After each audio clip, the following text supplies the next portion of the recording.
ఉద్యమ కాలంలో సారాయి దుకాణాలు బంద్ చేయించారు మా నక్సల్ పార్టీ. ఇప్పుడు బెల్ట్ షాపులొచ్చినాయి.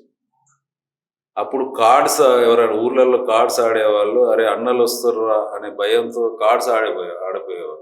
అంటే పేకాట. పేకాటలు. ఇప్పుడు పేకాటలు ఆడుతున్నారు. ప్రజలు అంటే ఆ భయం ఉండేది. అరే ఒకటున్నది, ఇట్లున్నది. ఇప్పుడు ఏంటిది బెల్ట్ షాపులకు ఎక్సైజ్ వాళ్ళు డిపార్ట్మెంట్ వాళ్ళు మామూలుగా తీసుకుంటారు. ఏదైనా ఎక్కడికైనా ఇస్తున్నారు. గవర్నమెంట్ కూడా ఎక్సైజ్ ఓపెన్ చేసింది కదా! ఇట్లాంటి పరిస్థితి ఉన్నది. గ్రామీణ ప్రాంతాల్లో ఉన్నది.